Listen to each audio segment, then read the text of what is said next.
রাজধানীর গণপরিবহন সংকট কাটাতে কর্তৃপক্ষের কোনো উদ্যোগী কাজে আসছে না। প্রতিনিয়তই ঘটছে যাত্রী হয়রানি, নানা পরিকল্পনার ফুলঝুরি বিআরটিএর।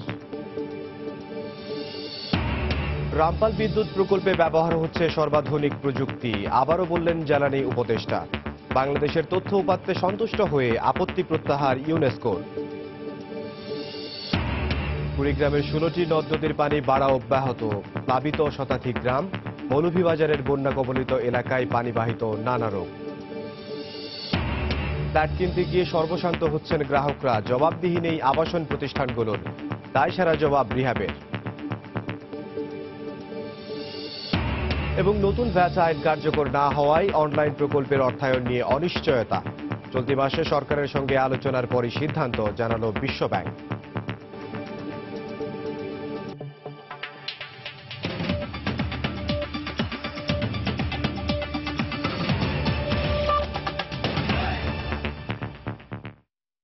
সংবাদের সঙ্গে আছি আমি ইমদাদুল হক। রাজধানীর গণপরিবহন সংকট কাটাতে কর্তৃপক্ষের কোনো উদ্যোগী কাজে আসছে না, এই অভিযোগ নগরবাসীর। বাস, সিএনজি, অটোরিকশা ও ট্যাক্সি ক্যাব প্রয়োজনের তুলনায় কম থাকায় প্রতিদিনই ভোগান্তি পোহান তারা। বিআরটিএ বলছে, সংকট কাটাতে অ্যাপস ভিত্তিক পরিবহনকে বৈধতা দেওয়ার প্রক্রিয়া চলছে। পরিবহন মালিকদের দাবি, অনিয়ন্ত্রিতভাবে ব্যক্তিগত গাড়ির সংখ্যা বাড়ানোর পরিবর্তে গণপরিবহনের সংখ্যা বাড়ালে সুবিধা পাবেন নগরবাসী। বিস্তারিত মিজানুর রহমান কবিরের রিপোর্টে। রাস্তায় নেমে নগরবাসীর প্রতিদিনকার বিড়ম্বনা পোহানোর এই চিত্র বেশ পুরনো। বাইরের গন্তব্যে পৌঁছানো কিংবা বাসায় ফেরা উভয় ক্ষেত্রেই সমস্যায় পড়েন তারা। তুলনামূলক কম ভাড়ার পরিবহন হিসেবে পরিচিত বাসের চাহিদা 8,000 থাকলেও চলাচল করে 5,000-এরও কম। বাস না পেয়ে অনেকে বেশি ভাড়া ব্যয় করে চলাচল করেন রিক্সা, সিএনজি, অটোরিকশা, ট্যাক্সি ক্যাব ও অ্যাপস ভিত্তিক পরিবহনে। যাত্রী অনুসারে তো আমাদের বাসের ক্যাপাসিটি কম, গাড়িগুলো দাঁড়াচ্ছে না, চলে যাচ্ছে। যারা দৌড় দিয়ে উঠতে যাচ্ছে তারা উঠতেছে। আমাদের জন্য এটা এক্সপেন্সিভ, তারপরে আসলে চলার পথটা ইজি করার জন্য আমরা এইসব অ্যাপসগুলো ইউজ করতে হচ্ছে। মালিক সংগঠনগুলোর স্বীকারোক্তি, সংকটের এই সুযোগটি কাজে লাগিয়ে যাত্রী হয়রানি করে পরিবহন সংশ্লিষ্টরা। 18,000 ট্যাক্সি ক্যাবের কোটা থাকলেও কেবল 300-র মতো ক্যাব চলে ঢাকার রাস্তায়। আমরা 2013 সালে 11,260টি ট্যাক্সি ক্যাব বন্ধ করে দিয়েছে।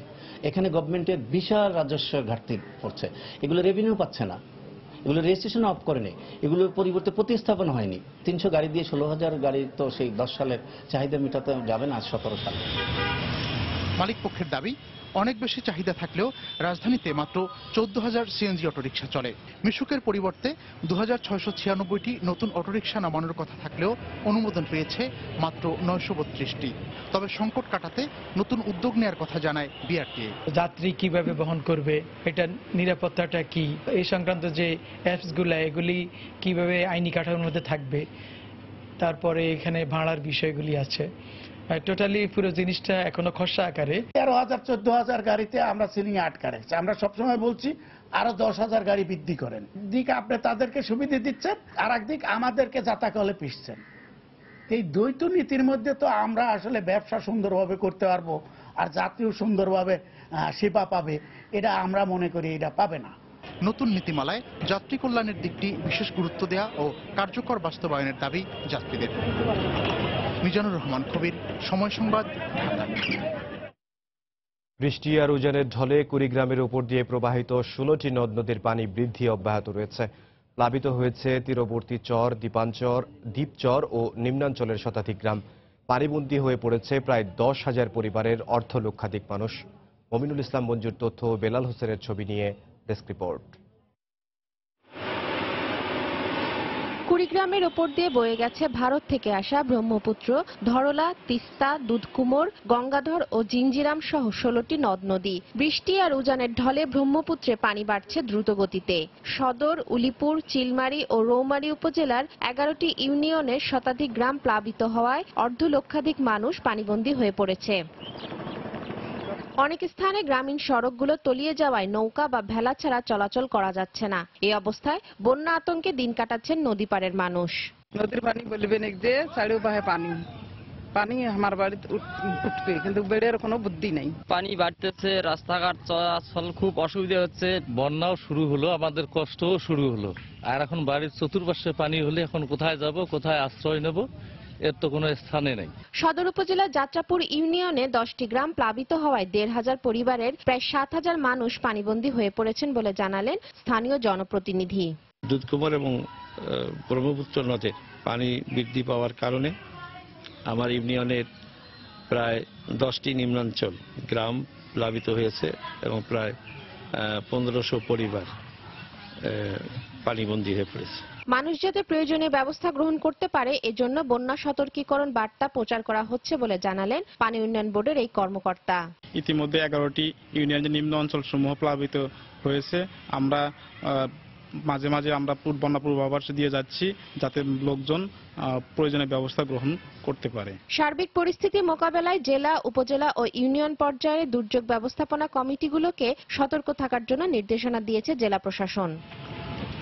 সময় সংবাদ, কুড়িগ্রাম। এদিকে দীর্ঘস্থায়ী বন্যায় মৌলভীবাজারের 5 উপজেলায় দেখা দিয়েছে পানিবাহিত নানা রোগ, কাটেনি খাদ্য সংকটও। এসব এলাকায় প্রশাসনের পক্ষ থেকে ত্রাণ সহায়তা দিলেও তা পর্যাপ্ত নয় বলে অভিযোগ বানভাসী মানুষের। মৌলভীবাজার প্রতিনিধি শাওলিদুর রহমানের পাঠানো তথ্য ও ছবি নিয়ে ডেস্ক রিপোর্ট। পাহাড়ি ঢল আর উজান থেকে নেমে আসা পানি না কমায় মৌলভীবাজারে সৃষ্টি হয়েছে দীর্ঘস্থায়ী বন্যার। এতে মৌলভীবাজার সদর, রাজনগর, কুলাউড়া, জুড়ি ও বড়লেখা উপজেলার কয়েক লাখ মানুষ পানিবন্দী হয়ে মানবেতর জীবনযাপন করছেন।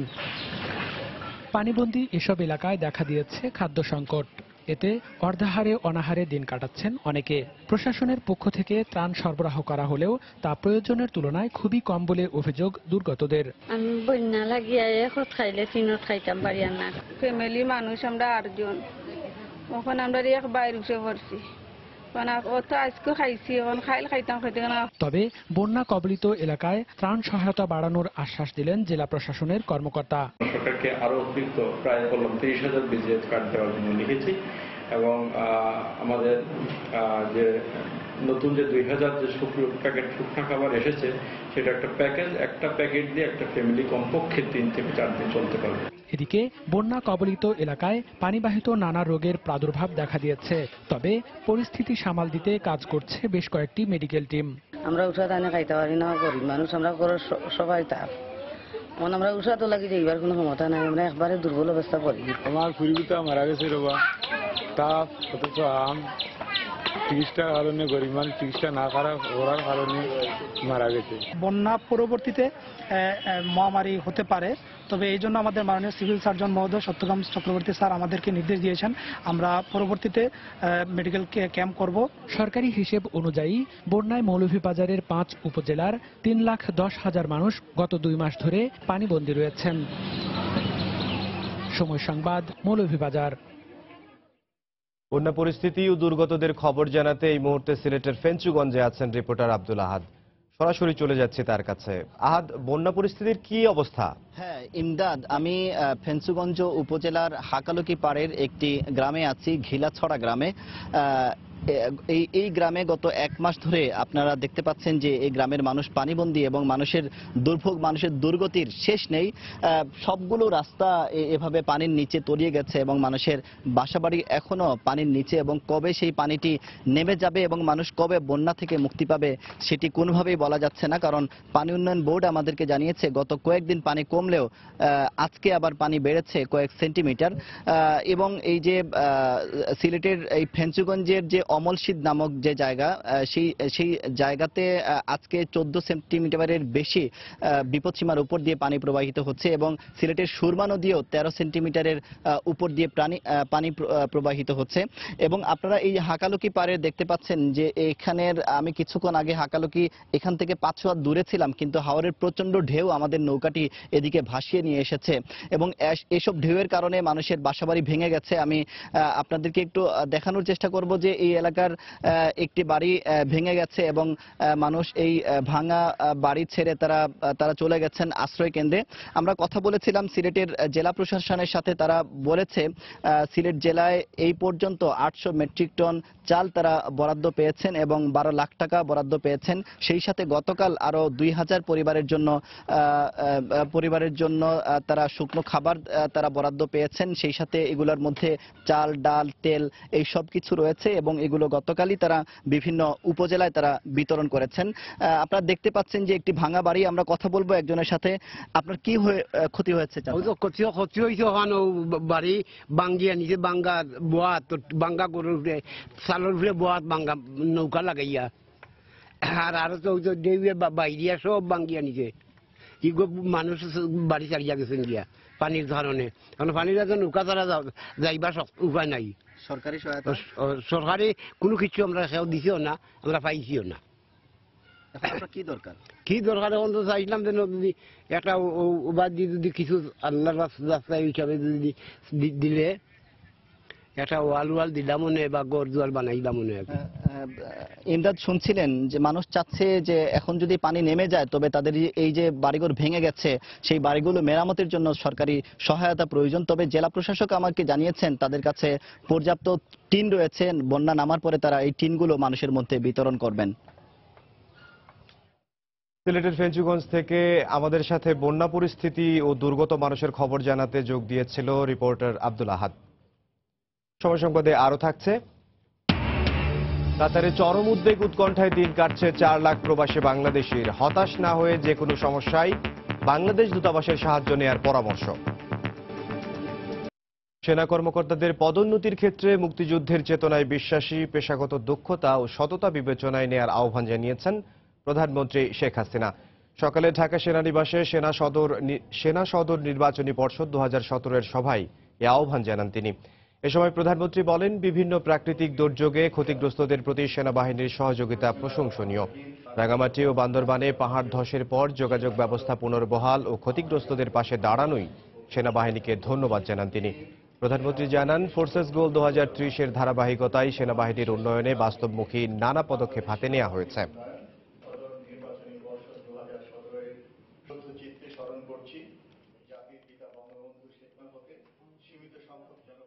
রামপাল তাপবিদ্যুৎ কেন্দ্রের বিষয়ে বাংলাদেশ সরকারের দেয়া তথ্য উপাত্তের ভিত্তিতে ইউনেস্কো তাদের পূর্বের অবস্থান থেকে সরে এসেছে বলে জানিয়েছেন প্রধানমন্ত্রীর জানালি উপদেষ্টা তৌফিকি ইলাহি চৌধুরী।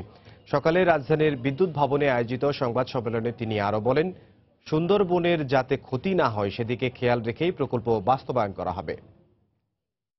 কথাগুলো তারা মনোযোগ দিয়ে শুনেছে এবং শুনে তাদের অবস্থান থেকে তারা সরে এসেছে। এটা তাদেরও কিছু না, এক একটা সময় আমি একটা প্রবলেমকে একভাবে দেখি, এরপরে যদি আরো তথ্য উপাত্ত আসে তখন তাকে আমি সংশোধন করি। তাদেরকে আমরা বলেছি, তোমরা যখন দেখেছিলে যেভাবে দেখেছিলে বাস্তবে এই কারণে এটা ঠিক না। তারা আমাদেরকে গ্রহণ করেছে। এখন আর সেই রামপাল প্রজেক্ট বন্ধ রাখতে হবে এটা থেকে সরে এসছেন না আমি বলবো। তারা এটা সংশোধন, আমরা এটা হাত জিতের ব্যাপার না, কিছুটা সংশোধন করেছেন। আর স্ট্র্যাটেজিক এনভায়রনমেন্ট অ্যাসেসমেন্ট এটা তো আমরা নিজেরাই করতে চাচ্ছি। সেই এনভায়রনমেন্ট অ্যাসেসমেন্টে আমরা তাদের সাথে যোগাযোগ করে যেটা ইন্টারন্যাশনালি অ্যাকসেপ্টেড একটা কিউআর করে করবো, এটা আমাদের জন্যই ভালো হবে। এবং স্ট্র্যাটেজিক এনভায়রনমেন্ট অ্যাসেসমেন্ট হলো একটা দীর্ঘকাল দীর্ঘমেয়াদী একটা দৃষ্টিভঙ্গি পাওয়া যায় যে এলাকাটা কিভাবে সংরক্ষণ করে আমরা উন্নতি করতে পারবো। ইউনেস্কোর সব শর্ত মেনে এই সরকারের আমলেই রামপাল বিদ্যুৎ কেন্দ্র নির্মাণ করা হবে বলে জানিয়েছেন আওয়ামী লীগের সাধারণ সম্পাদক ওবায়দুল কাদের। সকালে যশোরে সাংবাদিকদের প্রশ্নের জবাবে তিনি একথা বলেন। তাদের কিছু শর্ত আছে, সেই শর্তগুলো অবশ্যই আমরা পূরণ করব, কিন্তু তাদের যে একেবারে নিষেধাজ্ঞা এই ব্যাপারে একেবারে এটা করা যাবে না এই বাধাটা আমরা অতিক্রম করেছি। এখন করা যাবে, কিছু কিছু স্মল কন্ডিশন আছে, কন্ডিশন সেগুলো আমরাও জনস্বার্থে, দেশের স্বার্থে, পরিবেশের স্বার্থে অবশ্যই সংশোধন করে নেব। ফ্ল্যাট কেনার নামে প্রায় প্রতিদিনই প্রতারিত হচ্ছেন কেউ না কেউ, কিন্তু এসব দেখার যেমন কেউ নেই তেমনি সুবিচার পাওয়ার আশাও করেন না ভুক্তভোগীরা। অবশ্য সম্প্রতি আবাসন প্রতিষ্ঠানগুলোর সংগঠন রিহ্যাবের বাইরে যেসব প্রতিষ্ঠান আছে তাদের রিহ্যাবের অন্তর্ভুক্ত হওয়ার আদেশ দিয়েছে সরকার। রিহ্যাব বলছে এটি কার্যকর হলে এ খাতে প্রতারণার অভিযোগ কমবে। আবাসন খাত নিয়ে আতিকুর রহমান তমালের 3 পর্বের ধারাবাহিকের আজ দেখুন প্রথম পর্ব। তিনতলা নিচে খোলামেলা আসছিল, যার কারণে কারেন্ট না থাকলেও মনে করেন হাওয়া বাতাস যেন পাই, ওই হিসাবে তিনতলায় এক কর্নারে নিয়েছিল। কোনটা ছিল ফ্ল্যাট? আমার ছিল ওই বিল্ডিং এরই মানে আমি 8 তলায়, হ্যাঁ, কোন বিল্ডিং। নিজেদের সারা জীবনের উপার্জন কিভাবে খোয়া গেল সেই বেদনার গল্পই শোনাচ্ছিলেন দুই বৃদ্ধ। সিদ্ধেশ্বরের এই প্রকল্পে দুজনে টাকা দিয়েছেন বেশ কবছর আগে, কিন্তু এখন ফ্ল্যাট তো নয়, টাকাও ফেরত পাননি তারা। সেসব ফ্ল্যাট বিক্রি হয়েছে অন্যদের কাছে। সাবেক ব্যাংক কর্মকর্তা আব্দুল লতিফ টাকা দিয়েছিলেন 28 লাখ, আর ব্যবসায়ী তসলিম উদ্দিন দিয়েছিলেন 19 লাখ। এখন সব খুইয়ে নিজের কাছেই অপরাধী হয়ে পরিবারের সামনে ঘোরেন তারা। ছেলেপেলে নিয়ে আমি এখন পঙ্গু হয়ে গেছি। ব্যাংকের লোনের জানা সুদ করতে আসছে এখানে, এই জন্য আমার ডায়াবেটিস নাই, হার্ট নাই, তারপরে আমি স্টক করে পরিশ্রম রাস্তায়। আমি এখন নিঃস্ব। এসব টেনশনে আমার এখন ট্যাবলেট খাই ঘুমাইতে হয়। ডাক্তারের সাজেশনে এখন ট্যাবলেট খাইতেছি, ঘুমাইতেছি এইভাবে। অভিযুক্ত প্রতিষ্ঠানটির নাম Everest holdings and technologies limited. সিদ্ধেশ্বরের প্রকল্পটির মূল ফটক থেকে বর্তমান ফ্ল্যাট মালিকেরা এভারেস্টের নাম মুছে ফেলার চেষ্টা করেছেন, যা এখনো স্পষ্ট বোঝা যায়। কোম্পানিটির খোঁজে নামে সময় সংবাদ। আপনারা কি জানেন কোথায় আছে এই সমস্ত? এভারেস্ট নাই, শুধু এভারেস্টের বিজ্ঞাপনের ঠিকানা ধরে তাদের শঙ্করের অফিসে গিয়ে শোনা গেল বহুদিন থেকেই লাপাত্তা তারা। বাড়ির ম্যানেজার বললেন, প্রতারণার শিকার অনেক গ্রাহক এখনো আসেন টাকার জন্য। আপনার কি জানা আছে যে এরকম মানে ভাড়া কি দেয়নি না সম্পূর্ণ মাসের? বা না এরকম, হ্যাঁ আমার জানা ভাড়া ফোন ভাড়া দিয়ে জানা না বলে চলে গেছে, না বলে চলে গেছে। এভারেস্টের ফোন নাম্বারগুলোর কোনোটা বন্ধ, আবার কোনোটা ধরছেন অন্য কেউ। এসব নিয়ে রিহাবের কাছে জানতে চাওয়া হলে তারা জানান এভারেস্ট রিহাবের সদস্য নয়। বেশ কয়েকদিন আগে কিন্তু সরকার একটা সার্কুলার জারি করছে, রিহাবের বাইরে যে সমস্ত সদস্য ডেভেলপার কাজ করে সেই ডেভেলপাররা কিন্তু এখন রিহাবের মেম্বার হতে হবে। বিকজ তারা যদি রিহাবের মেম্বার হয় তখন কিন্তু তাদের একটা জবাবদিহিতা থাকবে, এবং তারা মেম্বার হলে তখন কিন্তু এই সেক্টরটা একটা শৃঙ্খলার মধ্যে চলে আসবে বলে আমরা মনে করি। বর্তমানে রিহাবের সদস্য আবাসন প্রতিষ্ঠান আছে প্রায় 1200টি, আর রিহাবের বাইরে আছে অন্তত 2000। তবে রিহাবের একটি সূত্র জানিয়েছে এভারেস্ট নামের ওই প্রতিষ্ঠানটি রিহাবেরই সদস্য ছিল। গ্রাহকের সঙ্গে নানা অনিয়মের কারণে রিহাবের সদস্যপদ বাতিল করে, যদিও ভুক্তভোগীদের আক্ষেপ শুধুমাত্র নিবন্ধন বাতিল করেই দায় এড়াতে পারে না রিহাব। আতিকুর রহমান তামাল, সময় সংবাদ, ঢাকা। সময় সংবাদে আরো থাকছে। যৌথ ঘোষণার মধ্য দিয়ে জার্মানির হ্যামবুর্গে শেষ হল 2 দিনব্যাপী G20 সম্মেলন। যুক্তরাষ্ট্রকে বাদ দিয়ে চুক্তি বাস্তবায়নে পুনঃ অঙ্গীকার। বিশ্বব্যাংকের আর্থিক সহযোগিতায় ভ্যাট অনলাইন প্রকল্প চালু থাকলেও চলতি অর্থবছরে কার্যকর হচ্ছে না নতুন ভ্যাট আইন।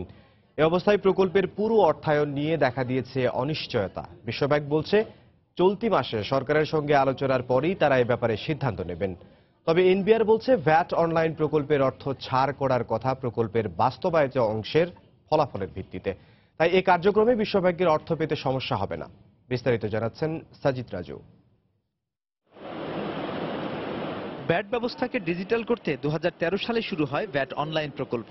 প্রকল্পের অর্থ সংস্থানে এগিয়ে আসে বিশ্বব্যাংক। 551 কোটি টাকা ব্যয়ের এই প্রকল্পে 449 কোটি টাকার যোগান দেওয়ার কথা বিশ্বব্যাংকের। বাকি অর্থ আসবে সরকারি তহবিল থেকে।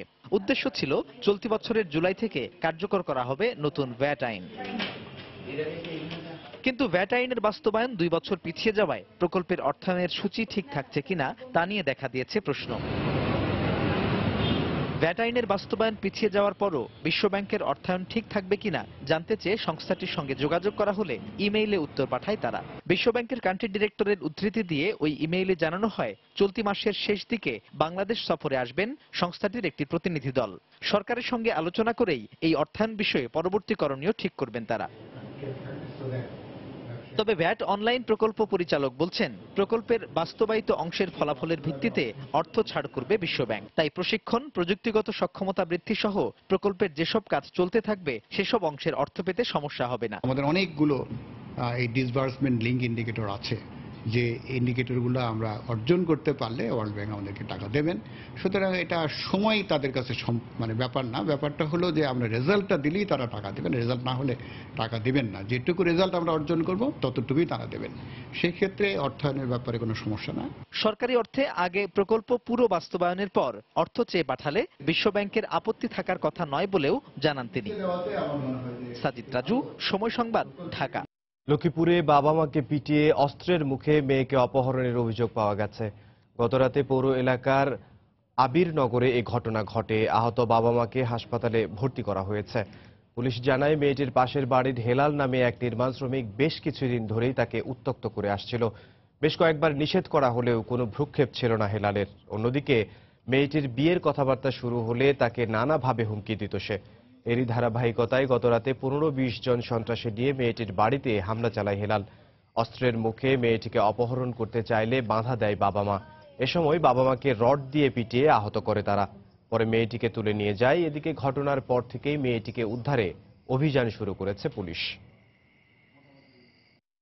খোকনের ছেলে হেলাল নাম, সে রাজমিস্ত্রি। মাইয়ারে কলেজ উত্তর করতো, এর বাড়িতে অনেক উত্তর করতো। করার পরে মেয়ে কোনো মতে রাজি নেই। কিন্তু মেয়ের পরিবারের লোকজন মানে তারা আইনের কাছে আশ্রয় নেয় নাই, শুধুমাত্র নিজেদের ইজ্জত সম্মানের বহিরে। তবে আগে থেকেই মেয়েটাকে প্রস্তাব দিয়ে আসতেছে, বিয়ের প্রস্তাব দিয়ে আসতেছে ছেলেটা। ওই রাজমিস্ত্রির কাজ করে, কিন্তু মেয়ে ওটা ইয়া করতো না। বঙ্গোপসাগরের কক্সবাজার উপকূলের 20 কিলোমিটার পর থেকে বাংলাদেশ বেতারের ফ্রিকোয়েন্সি না থাকায় গভীর সমুদ্রে জেলেদের কাছে পৌঁছায় না দুর্যোগের সতর্ক বার্তা। এতে ঘূর্ণিঝড়, নিম্নচাপ সহ নানা দুর্যোগের কবলে পড়ে ট্রলারডুবির ঘটনায় বাড়ছে হতাহতের সংখ্যা। সাগরে দুর্ঘটনা কমাতে বেতার ফ্রিকোয়েন্সি বাড়ানোর বিকল্প নেই বলে মনে করেন সংশ্লিষ্টরা। কক্সবাজার বেতার কেন্দ্রের ফ্রিকোয়েন্সি বাড়াতে বেশ কিছু পদক্ষেপের কথা জানালেন জেলা প্রশাসক। সুজাউদ্দিন রুবেলের তথ্য, মোহাম্মদ ফরাজের ছবি নিয়ে ডেস্ক রিপোর্ট। সাগর উত্তাল থাকায় কক্সবাজার শহরের বাকখালী নদীর মোহনায় নোঙ্গর করা মাছ ধরার ট্রলারে অলস সময় পার করছেন জেলেরা। অধিকাংশ ট্রলারে নেই লাইফ জ্যাকেট সহ জীবন রক্ষাকারী সরঞ্জাম। উপকূল থেকে 20 কিলোমিটার দূরত্বে ফ্রিকোয়েন্সি না পাওয়ায় জেলেরা সাথে রাখেন না রেডিও। অথচ দুর্যোগে গভীর সমুদ্রে থাকা জেলেদের সঙ্গে যোগাযোগের অন্যতম মাধ্যম এটি।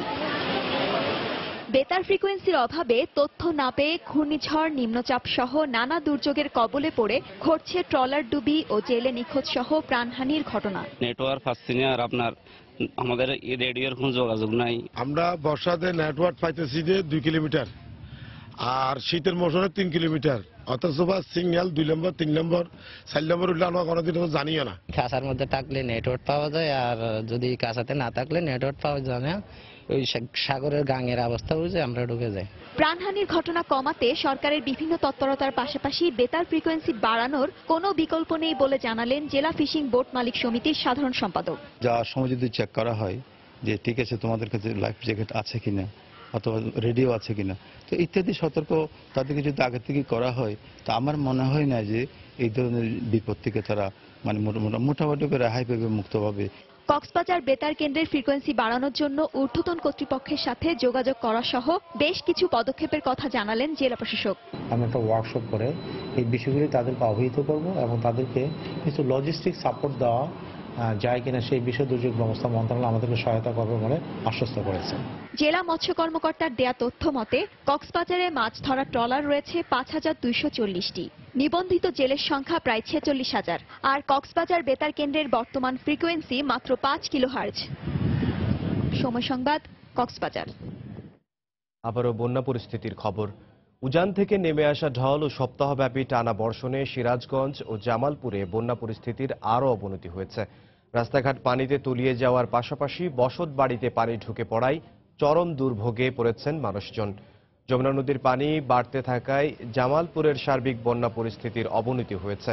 নতুন করে প্লাবিত হয়েছে বেশ কয়েকটি এলাকা। এতে জেলার 4 উপজেলায় পানিবন্দী হয়ে পড়েছেন প্রায় 1.5 লক্ষ মানুষ। বন্যা কবলিত এলাকায় দেখা দিয়েছে শুকনো খাবার ও বিশুদ্ধ পানির সংকট। স্থানীয় পানি উন্নয়ন বোর্ড জানায়, রোববার সকালে যমুনা নদীর বাহাদুরাবাদ ঘাট পয়েন্টে পানি বিপদসীমার 37 সেন্টিমিটার উপর দিয়ে প্রবাহিত হয়।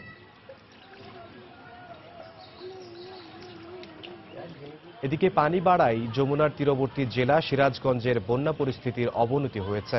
পানিতে প্লাবিত হয়েছে সিরাজগঞ্জ সদর, কাজীপুর, বেলকুচি ও চৌহালি উপজেলার নিম্নাঞ্চল ও চরাঞ্চল। এদিকে পানি বৃদ্ধির সঙ্গে সঙ্গে চৌহালি ও শাহজাদপুরে ভাঙন শুরু হওয়ায় আতঙ্কে দিন কাটাচ্ছেন নদী তীরবর্তী মানুষ। সন্ত্রাসবাদের সমর্থন ও অর্থায়নের অভিযোগ এনে সৌদি আরব সহ প্রতিবেশী কয়েকটি দেশ কাতারের সঙ্গে কূটনৈতিক সম্পর্ক ছেদের কারণে চরম উদ্বেগ উৎকণ্ঠায় দিন পার করছেন 4 লাখ কাতার প্রবাসী বাংলাদেশি।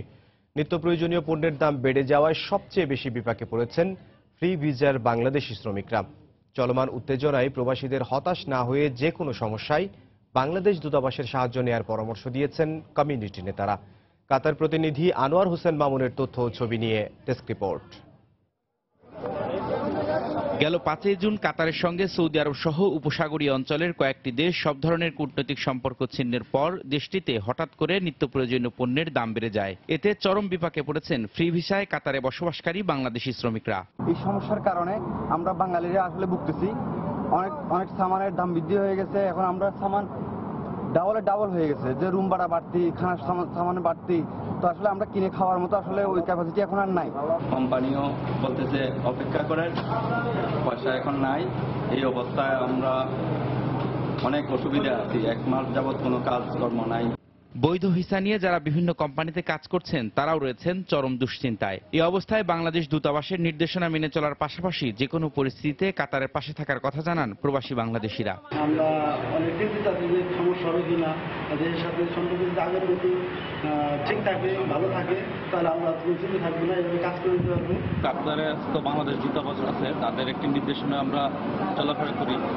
তাই আমরা আসলে কাতারের বর্তমান প্রেক্ষাপটে যে কোনো পরিস্থিতিতে কাতারের পাশে আছি। দেশটির এমন পরিস্থিতি নিয়ে হতাশ না হয়ে যে কোনো সমস্যায় বাংলাদেশ দূতাবাসের সাহায্য নেওয়ার পরামর্শ দিলেন কমিউনিটি নেতারা। কাতার কর্তৃপক্ষ সামাজিক যোগাযোগ মাধ্যম সার্বক্ষণিক নজরদারি রাখায় যে কোনো মতামত প্রকাশে সতর্ক থাকারও আহ্বান জানান তারা।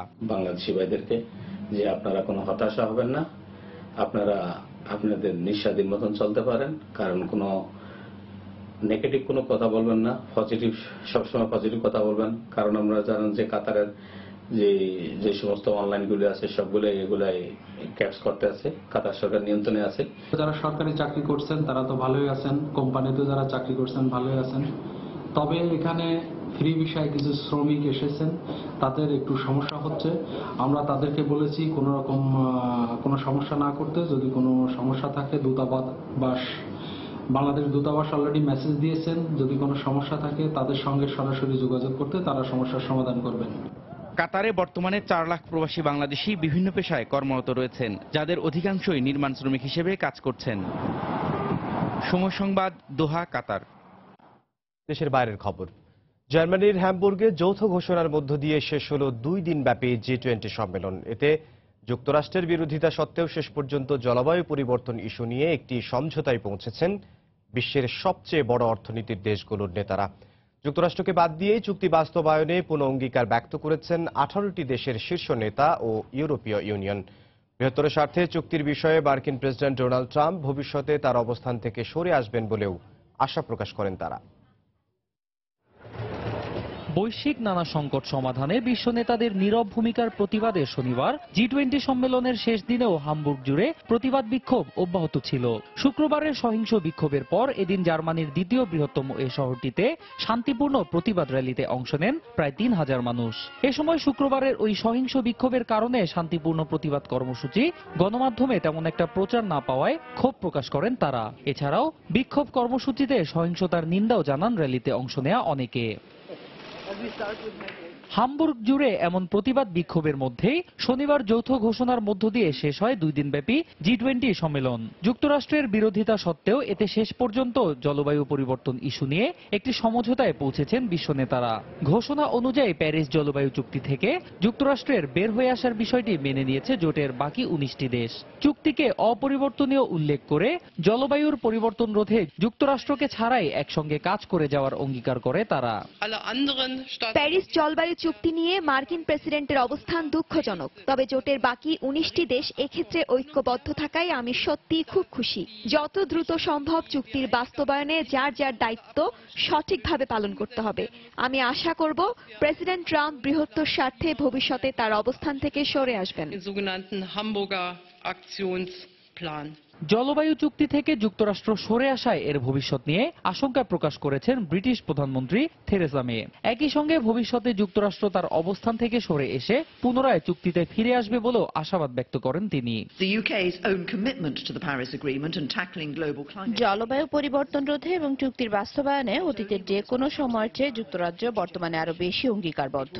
এই চুক্তি কেবল আমাদের ভবিষ্যৎ প্রজন্মকে পরিবেশ বিপর্যয়ের হাত থেকে রক্ষাই করবে না, আমাদের জ্বালানির আরো সাশ্রয়ী ও নিরাপদ সরবরাহ নিশ্চিত করবে। ফরাসি প্রেসিডেন্ট ইমানুয়েল ম্যাক্রো বলেছেন, প্যারিস জলবায়ু চুক্তিতে মার্কিন প্রেসিডেন্ট ডোনাল্ড ট্রাম্পের ফিরে আসার বিষয়ে তিনি এখনো আশাবাদী। এছাড়াও জলবায়ু চুক্তির অগ্রগতি নিয়ে আলোচনা করতে আগামী 12ই ডিসেম্বর প্যারিসে আরও একটি জলবায়ু সম্মেলন আয়োজন করা হবে বলেও ঘোষণা দেন ফরাসি প্রেসিডেন্ট। অন্যয় কর্মকার, সময় সংবাদ। এবারে খেলার খবর। সিরিজের একমাত্র টি-20তে আজ মুখোমুখি হবে ভারত ও ওয়েস্ট ইন্ডিজ। টেস্ট ও ওয়ানডে সিরিজ হারের পর স্বাগতিক ওয়েস্ট ইন্ডিজের জন্য সুযোগ এখন একমাত্র টি-20তে জয় পাওয়ার। কিংস্টনের সাবিনা পার্কে ম্যাচটি শুরু হবে বাংলাদেশ সময় রাত 9:30টায়। ক্যারিবীয়দের জন্য সুখবর হলো টি-20 মহাতারকা ক্রিস গেইলের দরে ফেরা। সঙ্গে আছেন Evin Lewis, Marlon Samuels, Jason Walton.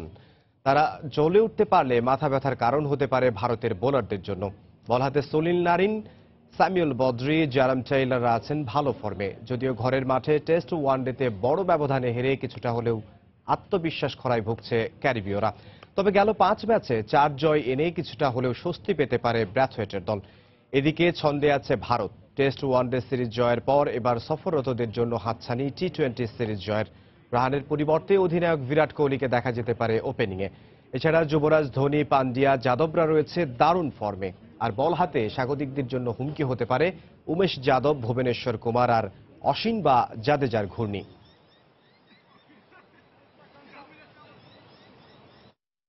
এবারে শ্রীলঙ্কা জিম্বাবুয়ে ওয়ানডে সিরিজ প্রসঙ্গ। বিফলে গেল ডিকুয়েলা গুনাথিলাকার রেকর্ড জুটি। হাম্বানটোটায় 5 ম্যাচ সিরিজের চতুর্থ ওয়ানডেতে বৃষ্টি আইনে শ্রীলঙ্কাকে 4 উইকেটে হারিয়েছে জিম্বাবুয়ে। আগে ব্যাট করে 6 উইকেটে 300 রান করে স্বাগতিকরা। জবাবে বৃষ্টি আইনে জিম্বাবুয়ের টার্গেট দাঁড়ায় 219 রান। 6 উইকেট হারিয়েই লক্ষ্যে পৌঁছে যায় ক্রেমারের দল। ফলে 5 ম্যাচ সিরিজে এখন 2-2 সমতা। টস জিতে ব্যাট করতে নেমে স্বাগতিকদের দুর্দান্ত সূচনা এনে দেন 2 ওপেনার ডিকুয়েলা ও গুনাথিলাকা। আগের ম্যাচে সেঞ্চুরি পাওয়া এই 2 ব্যাটসম্যান এদিনেও দলকে বড় স্কোরের পথ দেখান। ইতিহাসে প্রথমবারের মতো টানা 2 ম্যাচে ওপেনিংয়ে এই জুটি যোগ করেন 200 এর বেশি রান। গুনাথিলাকা 87 রানে আউট হলেও সেঞ্চুরি তুলে নেন ডিকুয়েলা। 116 রানে তিনি আউট হওয়ার পর অবশ্য খুব একটা সুবিধা করতে পারেনি লঙ্কানরা। শেষ পর্যন্ত স্কোর বোর্ডে 300 রান তোলে শ্রীলঙ্কা। বৃষ্টির কারণে জিম্বাবুয়ের টার্গেট দাঁড়ায় 31 ওভারে 219 রান।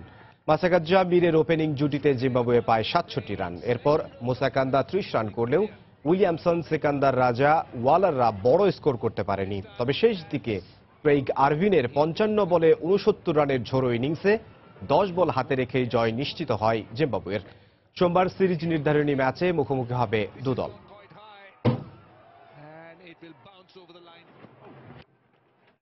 এ পর্যায়ে শীর্ষ সংবাদ জানিয়ে দিচ্ছি আরেকবার। রাজধানীর গণপরিবহন সংকট কাটাতে কর্তৃপক্ষের কোনো উদ্যোগী কাজে আসছে না। প্রতিনিয়তই ঘটছে যাত্রী হয়রানি। নানা পরিকল্পনার ফুলঝুরি বিআরটিএর। রামপাল বিদ্যুৎ প্রকল্পের ব্যবহার হচ্ছে সর্বাধুনিক প্রযুক্তি। আবারও বললেন জ্বালানি উপদেষ্টা। বাংলাদেশের তথ্য উপাত্তে সন্তুষ্ট হয়ে আপত্তি প্রত্যাহার ইউনেস্কোর। কুড়িগ্রামের 16টি নদ নদীর পানি বাড়া অব্যাহত। প্লাবিত শতাধিক গ্রাম। মৌলভীবাজারের বন্যা কবলিত এলাকায় পানিবাহিত নানা রোগ। ফ্ল্যাট কিনতে গিয়ে সর্বশান্ত হচ্ছেন গ্রাহকরা। জবাবদিহি নেই আবাসন প্রতিষ্ঠানগুলোর। দায়সারা জবাব রিহ্যাবের। এবং নতুন ভ্যাট আইন কার্যকর না হওয়ায় অনলাইন প্রকল্পের অর্থায়ন নিয়ে অনিশ্চয়তা। চলতি মাসে সরকারের সঙ্গে আলোচনার পরে সিদ্ধান্ত, জানালো বিশ্বব্যাংক। এই ছিল এখনকার মতো। যে কোনো খবর পেতে ভিজিট করুন সময়নিউজ.tv। যে কোনো বাংলা লিঙ্ক রবি নম্বর থেকে সময় সংবাদের খবর, অনুষ্ঠান সম্পর্কে জানতে এবং যে কোনো তথ্য সময় সংবাদকে জানাতে ডায়াল করুন 16242 নম্বরে। এছাড়া এইমাত্র পাওয়া খবর মোবাইলে পেতে SMS করুন *BN লিখে পাঠিয়ে দিন 16242 নম্বরে। সঙ্গে থাকুন সময়ের।